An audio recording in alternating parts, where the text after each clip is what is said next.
আচমকাই ময়ূরাক্ষী নদীতে বাড়ল জলস্তর। আর এই জলস্তর বেড়ে যাওয়ার কারণে ময়ূরাক্ষী নদীর উপর ভেঙে গেল একাধিক ফেরিঘাট। সমস্যায় পড়ল নিত্যযাত্রীরা। মূলত বৃহস্পতিবার ও শুক্রবার দুদিন ধরে হয়েছে টানা বৃষ্টিপাত, আর তারপরেই তিলপাড়া জলাধার থেকে ময়ূরাক্ষী নদীতে ছাড়া হয়েছে জল। শনিবার সকালে তিলপাড়া জলাধার থেকে ময়ূরাক্ষী নদীতে প্রায় 5000 কিউসেক জল ছাড়া হয়েছে। আর এই জলস্তর বেড়ে যাওয়ার কারণে ময়ূরাক্ষী নদীর উপর ভেঙে গেল একাধিক অস্থায়ী ফেরিঘাট।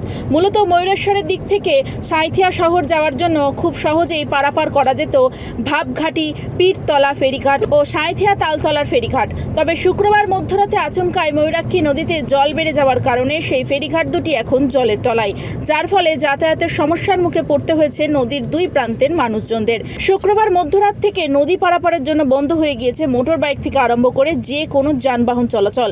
কেবলমাত্র ঝুঁকিপূর্ণভাবে সাঁইথিয়া রেল ব্রিজের ওপর হয়ে মানুষজন পায়ে হেঁটে ও সাইকেল নিয়ে পারাপার করছেন।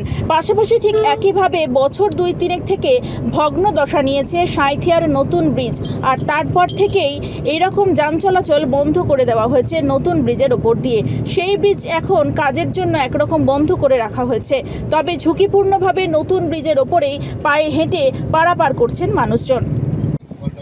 আমাদের চারিদিকে রাস্তাঘাট ভেঙে যাওয়ার ফলে দুটো ব্রিজ ভেঙে দিয়েছে। আমরা নদীগামায় বাস করছিলাম। বন্যার জন্যে আমাদের প্রচণ্ড বেহাল, কোনো গাড়ি ঘোড়া চলে না। আমরা খুব অভাবের ওপরে পড়ে আছি।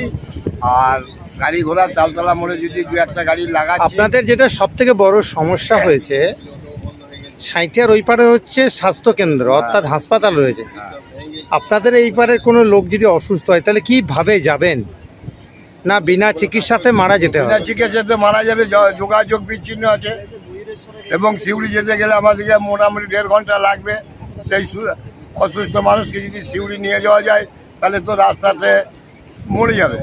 প্রশাসন কি বিকল্প কিছু ভেবেছে?